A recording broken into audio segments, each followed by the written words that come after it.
What's going on, fam? What's going on, fam? It's your boy, the Tube Kane, coming to you once again, man, on this Tube Tuesday, man. I don't know where you at. It's a little chilly, you know what I'm saying, down here in the great city of Mobile, Alabama, aka the birthplace of Mardi Gras. Mardi Gras is coming up, man, for all my folks, man, that's ready for this time of year. But as I always say, I pray that you've had a great day up until this point and that your day continues to be great. If you have not had a great day, up until this point, man. I pray that from this moment forward that your day does get exponentially better. Man, like I said, we got a great one today, man. I've been excited about this one, man. So without further ado, man, I'm gonna let the man of the hour introduce himself, brother. Go ahead, let the people know who you are. Oh, yeah, ladies and gentlemen, I am the BENETEMBRY filmmaker, CEO, writer, director, and actor for Clearwater Productions LLC. Follow us at www.clearwaterproductionsllc.com. What's happening, family? Man, that's what. Hey, man, I like that intro, man. You had it together, didn't stumble or anything. That's what I'm talking about. Former radio personality, dog. So it's Oh, kind okay, of then. Okay, then. Well, you got it locked and loaded, man. Man, but before we dig into this movie, brother, man, what got you into the entertainment, the movie business, man? What was there like always childhood dream, or something like you just stumbled upon? I knew I wanted to do something. I Right. just didn't know what. So I started out crazily with poetry. Poetry is always my first love, and poetry will forever be my first love. And so, as I was doing open mics, somebody came and said, "Hey, Benet, would you, come audition for this stage play?" And I was like, "Yeah, okay, whatever." I got booked in it, and then that gravitated from stage plays to film, with little small bit parts, extras, maybe one or two lines here and there. And then they started to grow. But I thought if I'm really going to be an actor, I'm going to have to take it up to the next level. And it was a lot of things that I didn't know because I've never went to film school. I've never been in an acting school or anything like that. So I decided, let me go ahead and write. I can write a story because basically what we're doing is storytelling. Went online, learned how to structure it, uh, make sure I had to say something important. I just didn't want to put anything out there my first time out the box. Okay.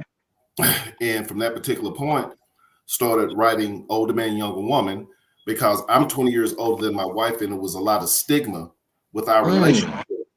It was a lot of stigma with our relationship from friends, family, all of that stuff. But if I had listened to everybody, I would have talked myself out of the greatest blessing in my entire life. Wow. So with that, I thought, okay, how many people is it like me that meet somebody nice, but they don't meet all the criteria? You know what I'm saying? Right. They may not have a 6-figure job. They may not have degrees. They may have one or two kids. They may drive a certain type of car.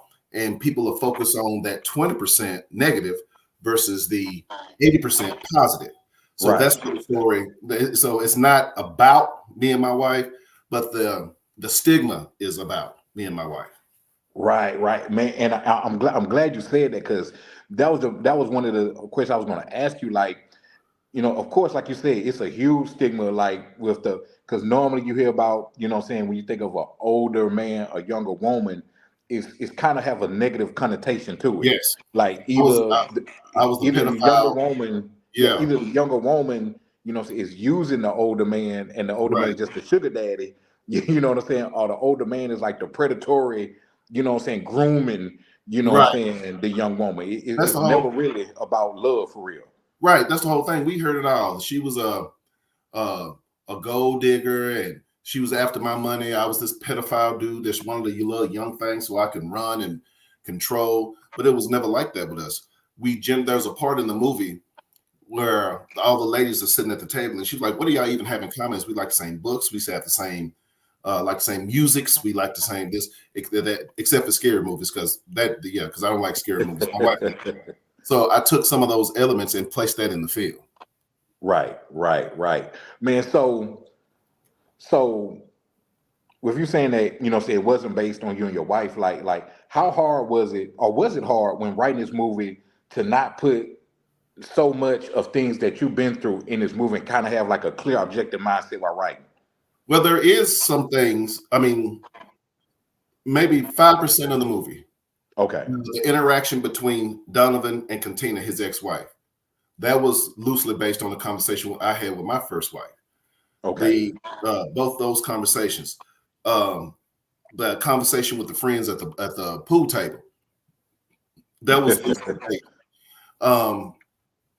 So I just pulled for some of those experiences because with the conversation at the pool table, all my partners were dogging me out. Right. But in my head, the character that Akron Watson plays, Anthony, was the voice in my head saying, "Hey, just be careful, just do this." So it was kind of yin and yang stuff and everything like Okay. that. Yeah, and so I will tell you that Anthony, Curtis, and Jacob are all named after my brother-in-laws. Okay. Yeah, so I want to give them a little bit shine. And Crockett is her mother's last name, and Jackson is her father's last name. So I Oh came, wow. yeah, so her maiden name. So I want to kick a shout out to her family. But the cool thing is that the only thing I left out of the movie, which I should have put in the movie, is when I realized that I really liked her and we were going to actually start dating, I went to go ask her father for permission. Hey, this is who I am. This is this. Okay. And everything, to let him know it wasn't nothing going on. That's the only part that I hate that I didn't put in the movie. And also the fact that we referenced twice, don't bring her around my kids, and she been around his kids. I should have had a little small B-roll, maybe 10, 15 seconds, and maybe them pulling up to a park and the kids jumping out the car and Right. her meeting him. But other than that, yeah, I'm pretty much pleased with everything. Okay, awesome, man. So let's hop right into it, man. So here's one of the main characters right here, and this is my guy, Professor Jackson, man. Give a little insight on my guy, the professor right here. Professor Donovan Jackson, played by the supreme actor himself, Kenny Gardner. Kenny Gardner has been on multiple movies on BET. He's done a lot of commercials here locally and nationally. So it was a real honor to have him in the cast because he's one of the few people that didn't audition for a role. I called him up and was like, "Bruh, I need you." Right. And he came right on with it. But Donovan Jackson is a very conservative, stick up his butt type dude. Everything has to be by the book. Everything is by the book with him. Right. You know what I'm saying? Because of his work ethic and his drive and all of that stuff. So when his wife is trying to go in on him and say, "This is the whole thing," because you don't show any emotion at all. And at the first part of the movie, he's straight. He's nobody can call him by his first name. He doesn't have those personal relationships with anybody at his job except for his best friend Anthony, because they started a business together. Right. And myself, I played the character of Curtis. And so with that, that's what his mold is. So he's like this. You know what I'm saying? He's a tight person. So right. Yeah. Right. And then but even before that, because I'm watching the movie and I'm like, okay, then, and then it literally goes from 0 to 100. You know what I'm saying? Because my girl, man, she, you know what I'm saying, she happy, you know what I'm saying, and everything, you know what I'm saying, dance, you know what I'm saying, I'm like, okay, then, and then just out of nowhere, this type of brother. So explain to me, you know what I'm saying, how did it go from her, you know what I'm saying, being like this to being confronted to this right here? Kiara Crockett, which is played by Diamond Kirsten. She is a supreme actress. She's been in a lot of stage plays, a lot of stage plays. She's been in a lot of movies. She's also done a lot of commercials, and she came and auditioned for everything, and she was the best fit because the key is we wanted somebody young, but didn't look so young to where the optics were made it look perverted, because people would have gotten lost on the visual versus the message. Right. So with her, she's a happy-go-lucky. She's in love with this cat, Trey, played by Alex Ryan Brown, who, by the way, is totally nowhere close to the character he played. He reached down. I mean, I'm going to answer your question. Let me give you this backstory. He was so dedicated to the character. He's probably still in character right now. I mean, he would come to the set dressed, his whole mood. He wouldn't talk to nobody. He was that much into it. And then I'll walk by him and say, hey, Alex, you good? You all right? And he's like, who the fuck you talking to? I'm Trey. I'm Trey. She better have everything cooked for me the way I want it cooked and everything. I'm like, okay, player. Let's come with it. But anyway, Right. Kiara, she's in love with Trey. They've been together since high school. They've been through some ups and downs. She's been pregnant, had to give the baby up for adoption.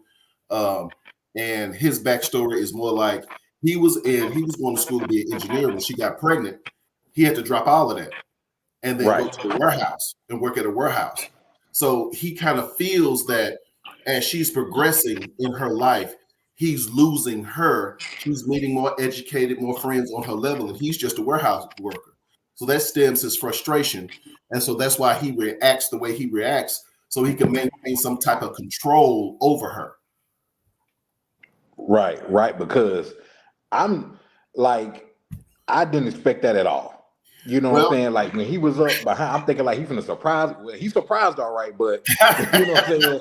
I'm thinking it's gonna be like a pleasant surprise, but it was just like I was like, whoa, I wasn't expecting that. And then we thought about that for a minute because I read this article that said 80% of women, probably higher than that, has been in a domestic violence issue before, but it's a drama.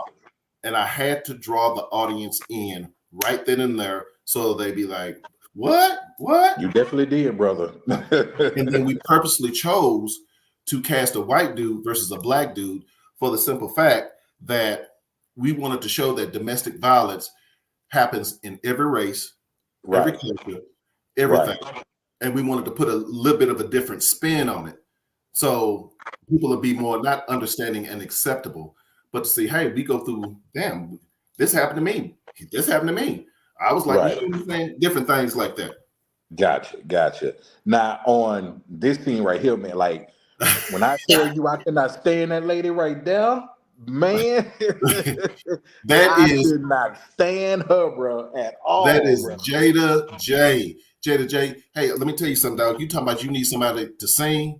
You go to Spotify and just put in Jada J. She can sing her ass off. She is also a writer. She is also a super dope ass actress. She has a couple of movies out and everything like that. And she is extremely professional. Come there. She knows her lines. She gonna hit her mark. And I said, Jada, I need you to be a bitch. She said, oh, okay. That's fine. Okay. That's cool. And she bodied that role, man. She bodied it. And so with her character, she's just a straight up hater. No backstory. She's that ambitious and driven, and we all know people who would do any and every single solitary thing, even stepping on your back to get up to that next level. That's what Deva, and Deva means devil in Greek. So each character, how I name them, I said, what do I want this character to portray? What personality traits? So I'll go and research a name. I may find a name that means sexy in African or something like that. So I'm writing, that always puts me in that mind because I know what that names mean. Right. And family, man, for everybody that's tuning in or maybe watch it later, man, we doing a little bit skipping around because for the people that haven't seen it, we still want y'all to tune in, man, and watch this movie, man. So we ain't trying to give y'all all we trying to lay a little bit of the breadcrumbs out there for y'all to follow it, man. But man, make sure y'all definitely check this movie out, man. So now here is kind of like the fellas getting together and y'all having a little discussion. So what's going on right here, man? Because you were showing out on this scene right here, man. So go ahead and tell the people what's going on right here. The character Curtis, he's basically saying what we think, but we can't say out loud. Anthony is always the voice of reason. Donovan's, the youngest of the crew, except for, of course, Jacob, who's the intern. Everything. But, Curtis is the elder statesman. He's been married 3 or 4 times. He done been around. So, he ain't with the shits. Oh, you say you love us, so dog. No, man, you finna do this, you finna do that. All of that stuff. He's trying to encourage his homeboy. Anthony's trying to, like I said, he's the voice of reason. That's why he always ignore him. Blah blah. I wish. What you mean you wish? Because she caught him in his bed with his stepbrother. She should have hired me. I'd have got all the alimony for you, bro. and shit like that.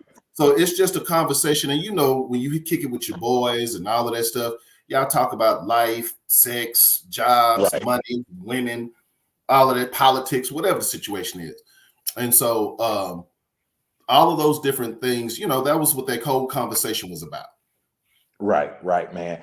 And I guess one of the things that kind of like, what I'm saying, caught me was that like it wasn't far fetched. Like that stuff that happens for real. Like you got the guy with like, man, I would have did. You got the other guy like, man, don't be like, Exactly. you know what I'm saying? So to Exactly. me, I was like, okay, this something that happens for real, for real. You Bruh, know you what know, I'm saying? you In, got a in that freeze moment. all the way out there. I mean, all the way. You got this one friend that's like, say, bruh, you know, you might want to say, bruh, you know, you might. And you got the other homeboy, man, fuck that.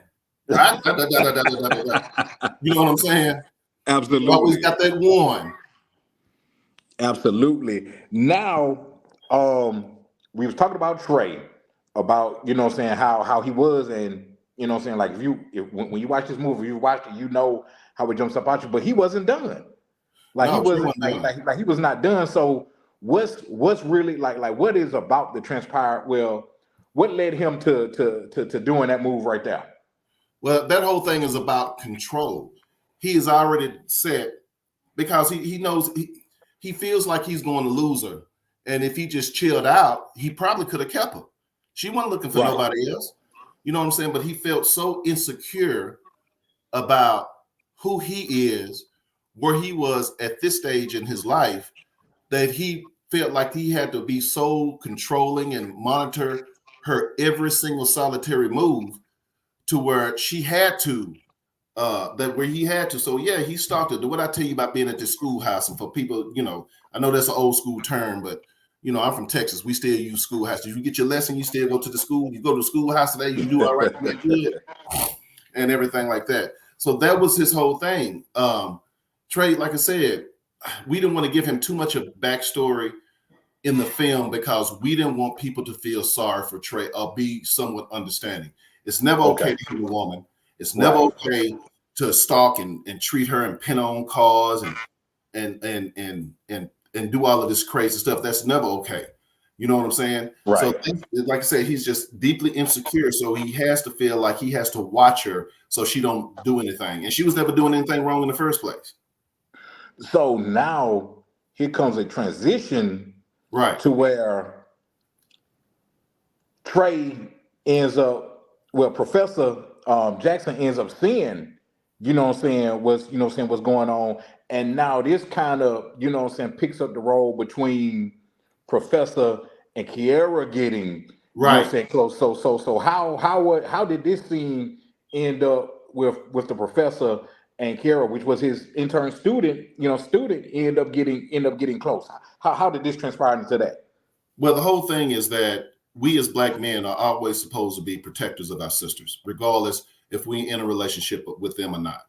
We're always Right. supposed to be protecting them. And I think that's something that has been lost on this generations. It makes me sad that I see so many fight videos with brothers hitting sisters. So I Right. wanted to show it's okay to protect, or you should, and it's not a it's your duty to protect a black woman. You did what I'm Right. saying? And so that being said, at that point he was just in protection mode. There was really nothing romantic about it. He wanted to make sure she was okay. That's why in the next thing we showed them having a conversation. I know I'm giving too much away. And then him making sure she had a safe place to stay with no strings attached. Right. Because as for us, that's what I wanted people to see.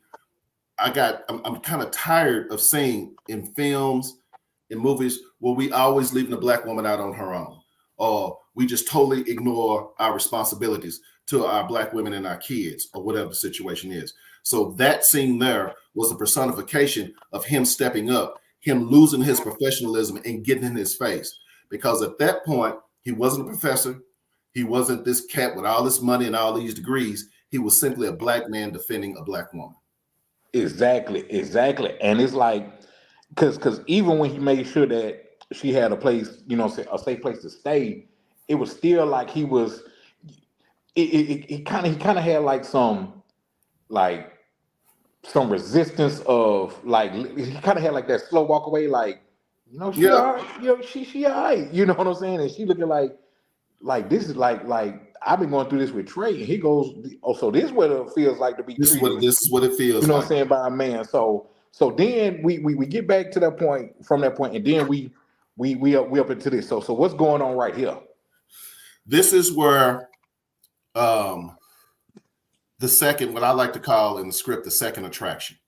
Okay. We missed. You skipped over the scene where he first sees her, because even all the way up to that banquet, and I'm gonna just leave it right there. He Okay. sees her as a student. After that banquet, now he starts to see her a little bit differently and see her as a woman. So when they are redoing some research, that's when he first sees her as a woman. Now you notice at the beginning of the film, her hair is always in a ponytail, her naps are showing, all that stuff. From this point on, her hair is fixed. She's realizing her self-worth, and she's keeping herself up, because most women that go through a domestic violence situation tend to let themselves go. Right. So with that, that first attraction, that's when he goes, wait a minute, hold on. Now this right here, that attraction is starting to build. When she drops something and he turns around and she's bent over, and like my homeboy Hot Rod say, that motor is staring at him in his face. Because he's still a man. Right.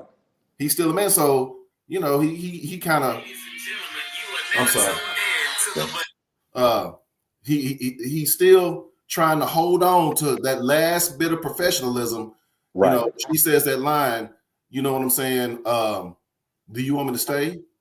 And he's like, no, no, no, no, no. I think you better get out of here. He's fighting it. He's trying to keep her from crossing that line. And when she looks up at him and said, I can pick him up, she's basically telling him, hey, brother, you can get it right here, right now. What's good? Right. And he's the one that has to step back, because he's trying to maintain that boundary. But as we all know, love make you break all boundaries. Exactly. You know what I'm saying? Love and stupidity is a very thin line between the two. You just gotta know which side you on. Right. So with that, because even like even after that, because like she thinking, and I'm for the clip to the scene real quick. She's thinking that okay, everything is on the up and up. You know what I'm saying? Everything is good, and now he's back to Professor. right? You know what I'm saying? So and like on this thing right here, you know what I'm Yes, saying? Like he was just being like a butthole to her. You know what I'm saying? he was, and he should. Yes, because not only did he's struggling with, I can't cross this line, but also what he's went through in his first failed marriage.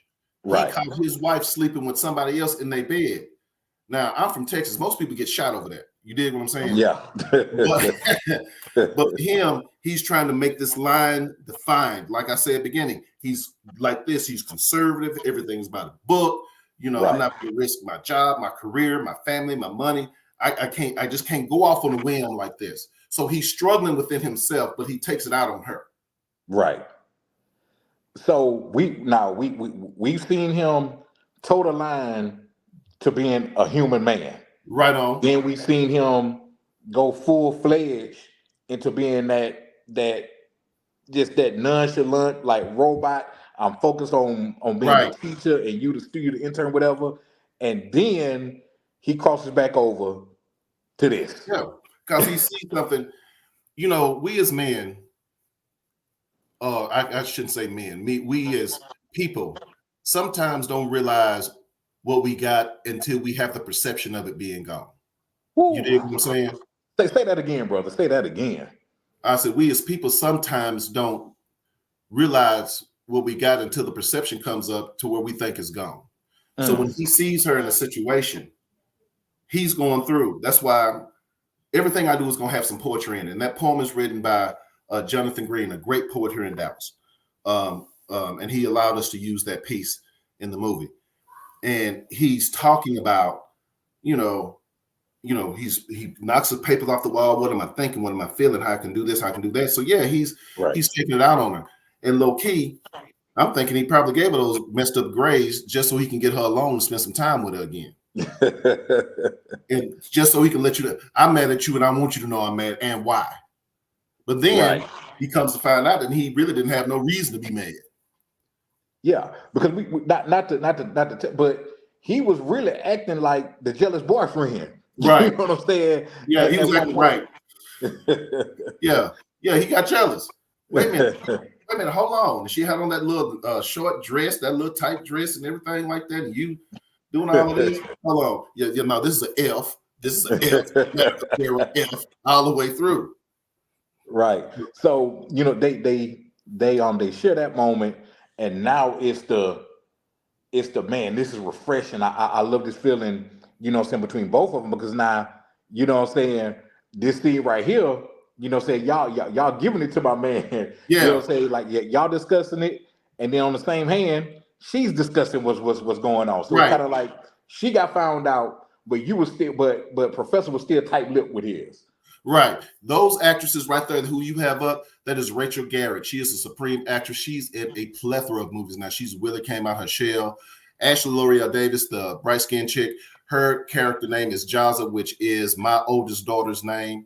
And then the crazy thing in Cam Parm, who plays Tristan, we could not find anybody.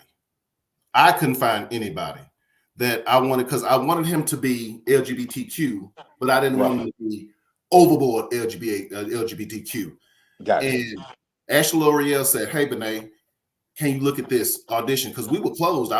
We had closed. And 30 seconds into his audition, I called him. I said, "Bro, you booked." Because that cat with his facial expressions and all of that stuff at the beginning of the movie, when Professor Jack said, "Do I need to talk to you?" And he goes, that one in the script. That's just him. You know what I'm saying? That's just him. And then, when the little quirks and stuff like that, that's him. But to go back to what you were saying, Ashley L'Oreal Davis is also a supreme actress too. I've worked with her on 4 or 5 different projects. Awesome. Actually, she was the second AD to our new movie coming out called 10 Toes Down. And I'll talk to you about that a little bit later. All right. Yeah. So she is in front of the camera, behind the camera.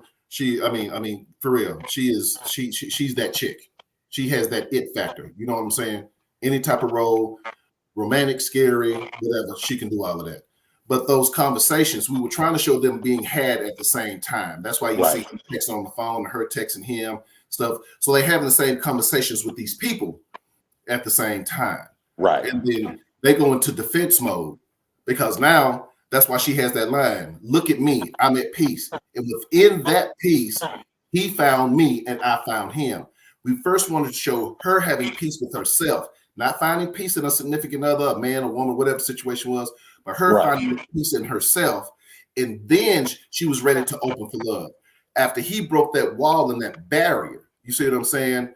And realized, damn, this is all right. And then you notice we don't talk about age until maybe halfway through the movie. We imply it, but we don't talk about it, because I didn't want people to get caught up on the age factor. So people say, "Well, Benet, what is the age difference?" And that's why I said, well, if you think about it, she's in law school. So she's done 4 years of college, and now she's in her second year of law school. So she's around 22-ish, 22, 23. He's around because he has a daughter who was married for 13 years. So you subtract 13 and all of that stuff. He has a daughter that's 5 years younger than her. So that puts him around 42, 43-ish. Right. So that's what I was leaving that to the audience to kind of draw their own conclusions. I didn't want to define it, because who am I to define what's acceptable and what's not acceptable about who you date in the age range that you do date. You did what I'm saying? Because what came to my mind, I was thinking 18 to maybe 22-year difference. That's where my mind, was going. But my mind wasn't focused, on the age. It was more so of their interaction, and just like, I'm like, but shoot, I mean, he being straight up, she being straight up. Yeah, he older, but it's like they on the same page of wanting, want the same thing. But at the same hand, like you were saying in your own personal situation, a lot of people wasn't, for them. Some for concern, and some Right. were just like envious that we're gonna hop to this part right here. Bro, I Oh, can't stand her in this movie, man. I can't. She played her role exceptionally well, cause bro, I was, oh man. But go ahead, tell us what's going on right here. so basically, Kiara comes in with her paper. He's already given them midterms, their midterm grades or whatever the situation is. She had a bad grade. Dava is coming in because she wants to talk about her grade. And lo and behold, what does she find? Hmm. She finds a situation that she got to. Oh, this is how this bitch got to where she is. You Right, know, this is what she did. This is what she doing. Oh, okay. Now I understand. I'm gonna get both their asses now because now she's feeling hold. right. But even before then, and we didn't talk about this scene or whatever because I still want to leave something, on the table. Like she was showing signs of being just like, how did she get such and such, and I didn't. You know what I'm Right, saying? What is so great about her that I can't do or I haven't, right. accomplished or whatever. So that's why I was like, oh man, I can't stand her. Well, You know what I'm saying? we have frenemies per se, and I Mm-hmm. wanted to show how we sometimes make excuses for people Whew, in order for acceptance. whew. Oh yeah, he got 4 or 5 felonies, but he a good dude. Yeah, he done shot 6, 7, 8 people, but he done gave his life to the Lord. You know what I'm saying? We make all these excuses for people, and so you're right. Dava wasn't concerned with their friendship. She was one of those what I call people that lurk. If Right, I stay close, keep my friends close, but my enemies closer. Let me be around these chicks so I can see what's really going on, so I can help me. You know what I'm saying? Bridget right. always has the job. Bridget's going off somewhere and blah blah this and blah blah that. So she's low key using them for information to advance herself. Exactly. Yeah. Exactly. Because she was just anyway. Anyway, so But so if now I'm we telling you, if you meet her, she is the sweetest. And for her to be so young right. and driven, because I think Jada J is 22, 23, 24, somewhere around in there. And for her to be so young and driven, and what I liked about that, she knew the script better than I did, and I wrote it when we went through the table read. You know what I'm Whoa. saying? She Okay. was that when she takes on a role, she's all the way in it, 1,000%. So Right. yeah, Man, man, man. Okay, now we finna do these last three clips because like I said, I don't want to get too much away. right So on. now we're back into stuff is starting to the rug, the dirt under the rug is starting to show. Uh-oh. And Uh-oh. Professor Jackson ends up getting, this text, which leads, oh my goodness, I can't stand her, which leads to that scene, which leads to this scene. So Right. what transpired in because from this, I'm sorry, from this to this to this to this was a huge climax. So Right. take us through those four steps really really briefly, brother. All right. So with her, she gets her information and she reports it because again, she feels like she was cheated. She feels like the only reason why she didn't get it is because of X, Y, and Z. Please go watch the movie and check it out. Right. Um, they're in the boardroom. And if you look at the boardroom, please put the boardroom, the cat sitting on the suit all the way to your left. That is Hudrell Jones. He is the executive producer of Older Man, Younger Woman, and the president and president of Clearwater Productions. The All right. guy, Salute to him. the guy in the black suit with the white shirt, that is Vernon Snoop Robinson. He is the cinematographer, the director of cinematographer for Older Man, Younger Woman. Then you have Karen Crumby with the glasses. She's a supreme actress and singer. My cousin Corey Epsby, who plays Mr. Tate, who's big black dude, Mr. 350 himself, at the table. He's all in the Love and Drug series. He just had a new movie dropped. He's in. He's all over DFW. He is the actor that pretty much everybody seeks for roles That's in what's film. up. And the white dude is he. We actually filmed. He's my former employer. Actually, real good friend of mine, and he actually let us film in his office, where where they first kiss and everything like that. That's actually his office, and then you have Oh the wow. impeccable Lucretia Johnson sitting there with the dress, the Viola Davis of Dallas. She was just in the color purple. She's in. I mean, you just Google her name, she's gonna pop up everywhere. In every, she's always filming somewhere, and she is a really good friend of mine. I call her my sister. She actually helped me cast this movie. Oh So wow. with this scene right here, um, I, he knows he's about to lose it all, but he's not going to let her take the fall. So he's Right. back in protection mode. I give it up all for her. But what you're not going to do, you're not finna jack with her. You're not finna Right. mess with her. You're not finna do this. You're not finna do that. This is my fault. I should have shut this down, but I didn't. So he's back into protective mode and lost his job. Damn, I shouldn't have said that, but he loses a lot. Right, man. So, family, man, if y'all haven't seen Older Man, Younger Woman, man, make sure y'all check it out, man.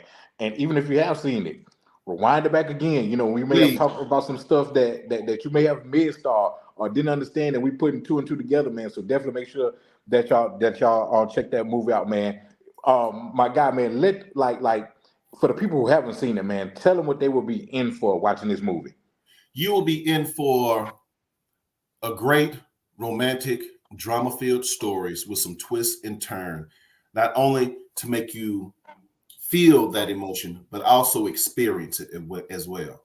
I'm really thankful and honored, and that people were able to receive this movie, because a lot of stuff on Tubi is drugs, ass, titties, all of that stuff. I wanted to show the excellence of Black culture and Black life. That's why everybody in there. Hold on, my wife is here. Hey, baby.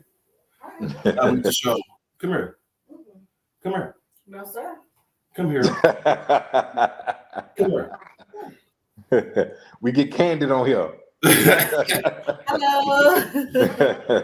So yes, this is my wife, 22 years younger. She is my inspiration, my love. 22, 20. 20. Oh yeah, 20, my bad. She is my love, my inspiration. She is the assistant to the director. She proofreads all my scripts to make sure they make sense.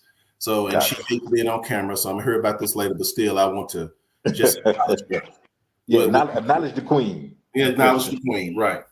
So what you're going to see with this film, like I said, we want you to experience that emotion. We want you to experience Black elegance. We want you to see, to get to expand your mind and open up to and allow yourself to love. Is somebody out there who has somebody that's really digging them again, but they may work at a warehouse, and she may be a professional woman. He may be, she may have 2 or 3 kids, but she really loves this cat.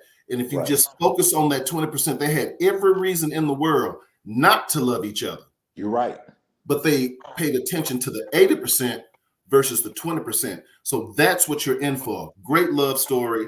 I'm patting myself on the back because I think I wrote the shit out of it. You did, brother. You definitely did. And so, and your character was definitely believable. and so that's what you're going to experience. It's a feel good movie. It's a feel good movie, and hopefully it helps you think and reevaluate some of the things that you may have had preconceived notions about. And we get them all the time. I can go through my inbox. Oh yeah, you just trying to write some perverted. You just trying to do this. You just trying to do that. Did you watch the movie? No. Okay, well then never mind. Keep going. But for people like you who have watched the movie and broken it down, that's what gives me joy. That lets me know that I did my job right. Yes, sir. Absolutely. So once again, fam, make sure y'all check out, man, Older Man, Younger Woman, man, on Tubi, man. Before we get you out of here, man, what do you have brewing, man? What do you have up on the horizon for us, brother? We have 10 Toes Down that is coming up. That is our second production. It is an action suspense thriller dealing with the Curse of Cain and the Curse of Ham. Biblical, okay. Oh yeah, and that's going to show we're showing female empowerment on that film. We're going to start. Then we have another film coming up called Ruthless Atonement that we're going to start filming in June. And then we're working on an anime film for 2025 and a horror movie in 2025. And there's another movie that, because I actively have 17 scripts working at one time. So, we have another one coming up in 2025 that's actually going to star Jada J and everything. So, and let me kick a shout out before you get me out here to AD Scott and Jamal Randall, the first and second AD. Please go and Google and find them brothers, AD Scott or AD Smooth, Jamal Randall. They are in movies, right? They write, they direct, they act, they do all of that stuff. Go follow them brothers. They were exceptional crew members. I may have an idea. They may come to me and say, hey, Benet, this angle is good, but what if we shift it right here? That scene where she comes on late, we go in actually showing the actual action, maybe shoot it a little dirty and have it pan over to that picture to show different stuff. See, it's things like that. So yeah, those brothers there, man, they the truth for it. That's what's up. That's what's up, man. Hey, and if y'all ever need, you know what I'm saying, the Tubi King, you know what I'm saying, to show up on set. Hey man, look here. While you tripping, it was this cat that did a hell of a review. His name is Hot Rider, and he's from Alabama too. He calls himself Hot Rider, the cat from the hometown of Muddy Waters. I got to get you and him if I have to fly y'all down here, because I can't guarantee you no big huge role, but I can get you some camera time. I can do that. I do not despise small beginnings, brother. All right. Hey, but before the last thing I want to get you out of here on, I want to put you on the hot seat real quick. Right. And fam, he don't know what I'm finna ask him. You know what I'm saying? But this way we getting his raw action, his raw response, right? So let's just say that who could I say? I've always used the same person, so I use somebody different. Let's say Spike Lee came up to you and said, hey, Benet, man, I love older man, younger woman. I'm going to give you $2.5 million for the rights, creative control, all of it. But once you accept this $2.5 million, it'll be like you never wrote it, you never heard of it, you never thought of it. It ain't never been a part of your life. But here goes $2.5 million. I ain't finna wire it to you. Here's your briefcase. Here you go. But you got to give me everything attached to older man, younger woman. What you doing? No go. It's a reason why Clearwater Productions, Benet Embry Films, and HMH are HMH Entertainment and Benet Embry Films combined to make Clearwater. It's a reason, same reason why all my sons have the middle name Benet Embry. What I'm trying to establish is a legacy. Right. You understand what I'm saying? It's a lot of blood, sweat, and tears, and I would be doing a disservice to myself and the cast and the crew because I think it's worth more than $2.5 million. If you can license it out. Come on. Yeah, you can license it, but as far as just giving up everything, I can't do that, bro. Sorry, Spike, but you can hire me. I can write you a dope film like that, but you give me $2.5 million for that, but you can't have a baby right here. Right. Man, thank you so much, fam, for coming through, man. Thanks everybody, man. Can I say one last thing? I'm sorry. No, go ahead, brother. Go ahead. Also, I just found out I was nominated for Best Supporting Actor in a movie called Heavier. That's on Tubi. If you watch Heavy 1, Heavy 2. There's my little cup right here. That as well. And I also want to acknowledge Tiara Jones, a.k.a. T-Stacks. I want to acknowledge Deanna Chandler. I want to acknowledge Kendra King, who has movies everywhere. Every single solitary person. I want to acknowledge all the Brother Masons that was in the film. Brother Rodney Terrell, aka Voice, aka Officer Crockett. Doria Mills, myself. I want to recognize because my Brother Masons really helped me push this movie out there all over the world as it stands right now. In Africa, we have over 25 million views for Older Man, Young Woman in Africa. Ecuador, Panama, New Zealand, Australia, Canada, all of the Grand Lodges came together to help support this lowly Master Mason here. in the U.S. And I want to acknowledge, let me see, I know I'm forgetting somebody, Akron Watson, who played, like I said, Anthony, who's a Broadway actor for real. He's been on Empire, all this stuff. The entire Wow. cast is completely dope. Please go to our IMDb and follow each and every one of these actors and actresses, and follow their careers, help them. They're really, truly dedicated people. And if I forget anybody, I'm thoroughly, thoroughly, thoroughly, thoroughly sorry.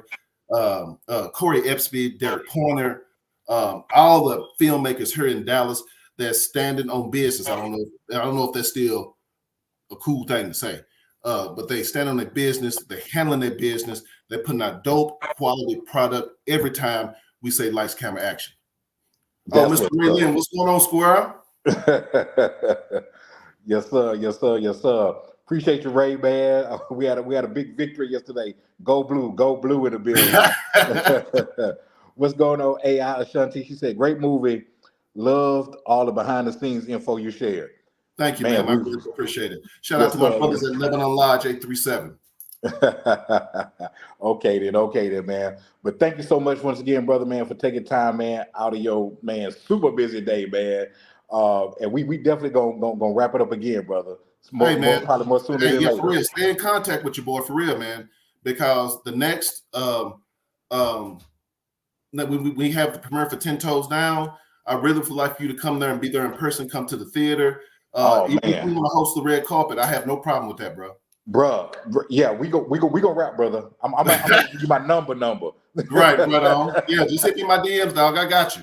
Okay, there, bet, man. So, man, thank y'all so much for tuning in, man, on this Tubi Tuesday with the Tubi King and my man Benet Embry, man. You know what I'm saying? So, until next time, man. But as always, it's brought to you courtesy of the 2020 Podcast LLC. Please say the LLC. Make sure you go to our YouTube channel and hit that subscribe button, hit that bell button, man, for all our dope interviews and podcasts that we have going on. Of course, it's sponsored by Black Renaissance Clothing Brand. Go to the website, www.shopblackrenaissance.com, man, for all your gear. We just dropped the Mardi Gras gear, man. So make sure that y'all get it before it sells out, man. Y'all know January 26th is time for the boom boom here in the birthplace of Mardi Gras, Mobile, Alabama.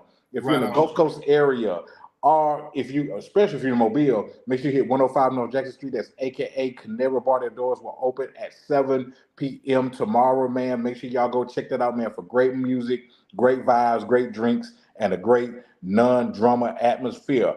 Also, if you're in the search for a home, to buy a home, sell a home, buy land, sell land, trade jobs, whatever it is, holler at my girl Rosalind Spencer with Keller Williams Realty. She will put you in the game with a bright smile. She's punctual. Whatever questions that you have, she will definitely answer them for you. And last but not least, K. Marie Photographer. Whether you need your alter ego picture, your graduation pictures, your prom pictures, black and white pictures, wedding pictures, whatever it is that you need, man, holler at my girl at K. Marie Photography, and she will put you in the game. And last but not least, this is always brought to you by and EBH Productions, man. Until next time, man, we gonna catch y'all on the catch y'all, man. So thank y'all so much for tuning in one good time. All right, man. Thank you.